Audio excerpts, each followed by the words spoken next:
ചരിത്രപരമായ ജനമുന്നേറ്റ യാത്ര എന്ന നിലയ്ക്കാണ് UDF-ന്റെ വലിയ തോതിലുള്ള പ്രചാരണം. ആ പ്രചാരണം UDF-ന് വലിയ ആത്മവിശ്വാസം നൽകുന്ന ഒന്നുമായിരുന്നു. പല വേദികളിലും നമുക്കറിയാം VD സതീശനെ അണികൾ എടുത്തുയർത്തിയാണ് വേദിയിലേക്ക് കൊണ്ടുവന്നിരുന്നത്. സമാനമായ വളരെ ജനപങ്കാളിത്തത്തോടു കൂടിയുള്ള ഒരു സമാപന സമ്മേളനം കൂടിയാണ് ഉണ്ടാകുന്നത്. കോൺഗ്രസിന്റെ ദേശീയ തലത്തിലെ തന്നെ ഏറ്റവും പ്രധാനപ്പെട്ട നേതാക്കൾ എല്ലാവരും അണിനിരക്കുന്നു. സംസ്ഥാന ഘടകത്തിന് നൽകുന്ന ആത്മവിശ്വാസം എത്രത്തോളം വലുതാണ്?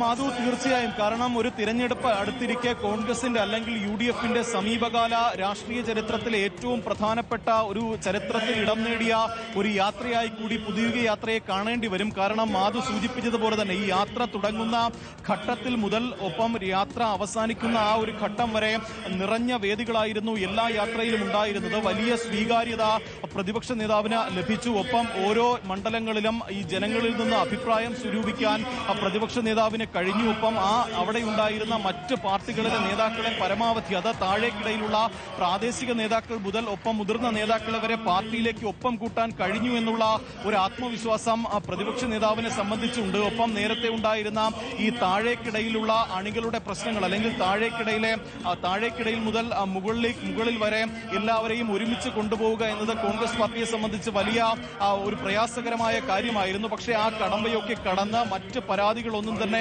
ഇല്ലാതെ വളരെ ചിട്ടയായി തന്നെ ഈ യാത്ര ഇവിടെ സമാപിക്കുന്നു എന്നതാണ് കോൺഗ്രസിനെ സംബന്ധിച്ച് വലിയ വിവരങ്ങൾ നൽകിക്കൊണ്ടിരിക്കുന്നത്. ഹരിമോഹൻ കൂടി നമ്മളോടൊപ്പം ചേരുകയാണ്. ഹരി, പ്രതിപക്ഷത്തിന് അനുകൂലമായ ജനകീയ വികാരം തിരിച്ചറിഞ്ഞു എന്നുള്ളതാണ് UDF-ന്റെ അവകാശവാദം. അതുപോലെ തന്നെ ഉന്നയിക്കുന്ന മറ്റൊന്ന് ഭരണപക്ഷത്തിനു നേരെയാണ്. ജനരോഷം ഓരോ ഇടത്തും ഞങ്ങൾക്ക് തിരിച്ചറിയാൻ കഴിഞ്ഞു ഭരണപക്ഷത്തിന് നേരെ എന്നുള്ളതാണ് കോൺഗ്രസിന്റെ അവകാശവാദം. അതുകൊണ്ട് തന്നെ ഈ വേദിയെ കടുത്ത രാഷ്ട്രീയ വിമർശനത്തിന്റെ വേദിയാക്കി മാറ്റുമല്ലോ. മാധു, അക്കാര്യത്തിൽ സംശയം വേണ്ട. കടുത്ത രാഷ്ട്രീയ വിമർശനം തന്നെയായിരിക്കും ഈ വേദിയിൽ വെച്ചുണ്ടാകുക. ദേശീയ സംസ്ഥാന നേതാക്കൾ എല്ലാവരും തന്നെ കഴിഞ്ഞ 10 വർഷക്കാലത്തെ സംസ്ഥാന ഭരണത്തെ വിലയിരുത്തിക്കൊണ്ട് സംസ്ഥാന ഭരണത്തെ കടുത്ത രാഷ്ട്രീയ വിമർശനത്തിന് വിധേയമാക്കിക്കൊണ്ട് തന്നെയായിരിക്കും പ്രസംഗിക്കുക എന്നുള്ള കാര്യത്തിൽ സംശയമില്ല. രാഹുൽ ഗാന്ധിയുടെ ഭാഗത്തു നിന്നും സമാനമായ രീതിയിലുള്ള പ്രസംഗം തന്നെ ഉണ്ടാകും. ഒരേ സമയം തന്നെ CPM-നെയും BJP-യെ വിമർശിച്ചുകൊണ്ട് തന്നെ ആയിരിക്കും ആ രാഷ്ട്രീയ പ്രസംഗം എന്ന് തന്നെയാണ് നമുക്ക് ഈ ഘട്ടത്തിൽ മനസ്സിലാക്കാൻ കഴിയുന്നത്. 3 മേഖലാ ജാഥകൾ LDF സംഘടിപ്പിച്ചപ്പോൾ പ്രതിപക്ഷ നേതാവിന്റെ ഒരൊറ്റ യാത്ര കൊണ്ടായിരുന്നു പ്രതിപക്ഷം അതിനെ നേരിട്ടത്. അതുകൊണ്ട് തന്നെ അത് പൂർണ്ണ വിജയകരമായി എന്നുള്ള വിലയിരുത്തൽ തന്നെയാണ് പ്രതിപക്ഷത്തെ സംബന്ധിച്ചുള്ളത്.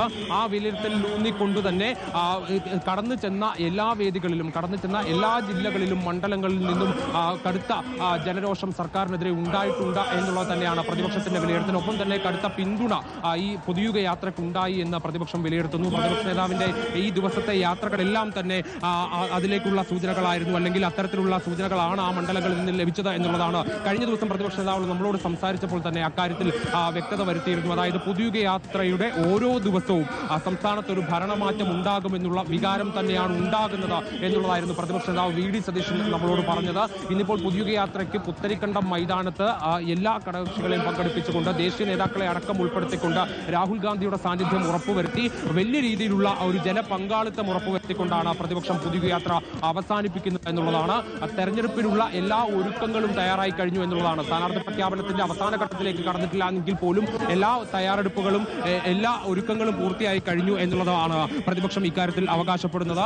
ഇന്നിപ്പോൾ ഈ പൊതുയുഗ യാത്ര അവസാനിക്കുന്നതോടുകൂടി അടുത്ത ഘട്ടത്തിലേക്ക്, അതായത് തെരഞ്ഞെടുപ്പിന്റെ ഒരുക്കങ്ങളിൽ അടുത്ത ഘട്ടത്തിലേക്ക്, സ്ഥാനാർത്ഥി പ്രഖ്യാപനത്തിലേക്ക് പ്രതിപക്ഷം കടക്കുമെന്നുള്ളതാണ് നമുക്ക് ഈ ഘട്ടത്തിൽ മനസ്സിലാക്കാൻ കഴിയുന്നത്. അതുകൊണ്ട് തന്നെ ഇന്നിപ്പോൾ പ്രതിപക്ഷം പറയുന്നത്, അല്ലെങ്കിൽ വരും ദിവസങ്ങളിൽ പ്രകടന പത്രികയിൽ അടക്കം ഉൾപ്പെടുത്തുന്ന കാര്യങ്ങളടക്കം ചൂണ്ടിക്കാണിച്ചുകൊണ്ടായിരിക്കും ഇന്നിപ്പോൾ നേതാക്കൾ എല്ലാവരും തന്നെ പ്രസംഗിക്കുക എന്നുള്ളതാണ്. കഴിഞ്ഞ ദിവസങ്ങളിൽ നമ്മൾ കണ്ടതാണ് പ്രതിപക്ഷ നേതാവ് കടന്നു ചെന്ന മണ്ഡലങ്ങളിൽ എങ്ങനെയൊക്കെയാണ് സംസാരിച്ചത്. അതായത് ജനങ്ങളിൽ ഓരോരുത്തരിൽ നിന്നും അഭിപ്രായം തേടിക്കൊണ്ട് അവരുടെ പ്രശ്നങ്ങൾ എന്തൊക്കെയാണ് എന്ന് എഴുതിയെടുത്തുകൊണ്ട് അതിന് മറുപടി നൽകുന്ന പ്രതിപക്ഷ നേതാവിനെയാണ് കണ്ടത്. സാധാരണ രീതിയിൽ അത്തരത്തിൽ വലിയ വിശാലമായ യാത്രകളൊന്നും തന്നെ സംഘടിപ്പിക്കാറില്ലാത്തതാണ്. പക്ഷേ ഇത്തവണ എല്ലാം പ്രതിപക്ഷ നേതാവിന്റെ പ്ലാനിങ്ങോടുകൂടി പ്രതിപക്ഷ നേതാവ് തന്നെ മുൻകൈ എടുത്തുകൊണ്ട് തീരുമാനിച്ചുറപ്പിച്ച യാത്രയുടെ സ്വഭാവങ്ങളെല്ലാം തന്നെ ഈ ദിവസങ്ങളിൽ കണ്ടിരുന്നു. ഇപ്പോൾ നമ്മൾ ദൃശ്യത്തിൽ കാണാം, സച്ചിൻ പൈലറ്റ് അടക്കമുള്ളവരെ സ്വാഗതം ചെയ്യുകയാണ്. അപ്പോൾ അത്തരത്തിൽ അത്തരത്തിൽ പ്രതിപക്ഷ നേതാവ് എല്ലാ വിഭാഗത്തിലുള്ള ജനങ്ങളെയും, അതായത് സാംസ്കാരിക തലത്തിലുള്ള ആളുകൾ, അതുപോലെ ആരോഗ്യരംഗത്തുള്ള ആളുകൾ, വിവിധ മേഖലകളിലുള്ള ടെക്കികളായിട്ടുള്ള ആളുകൾ, അപ്പോൾ അവരുടെ എല്ലാം പ്രശ്നങ്ങൾ കേട്ടുകൊണ്ടാണ് പ്രതിപക്ഷ നേതാവിന്റെ ഈ യാത്ര ഇവിടെ പരിസമാപ്തി കുറിക്കുന്നത് എന്നുള്ളതാണ് നമുക്ക് ഈ കഴിഞ്ഞ ദിവസങ്ങളിലെല്ലാം എടുത്തു നോക്കിക്കഴിയുമ്പോൾ കാണാൻ കഴിയുന്നത്. ഈ കാര്യങ്ങളെല്ലാം ചൂണ്ടിക്കാണിച്ചുകൊണ്ട് ഒരു പ്രകടന പത്രിക വിശാലമായി തയ്യാറാക്കിക്കൊണ്ട് തന്നെ ആ പ്രകടന പത്രികയിൽ ഊന്നിക്കൊണ്ടായിരിക്കും വരും ദിവസങ്ങളിൽ പ്രതിപക്ഷത്തിന്റെ പ്രചാരണം എന്നുള്ളത് തന്നെയാണ് നമുക്ക് മനസ്സിലാകുന്നത്.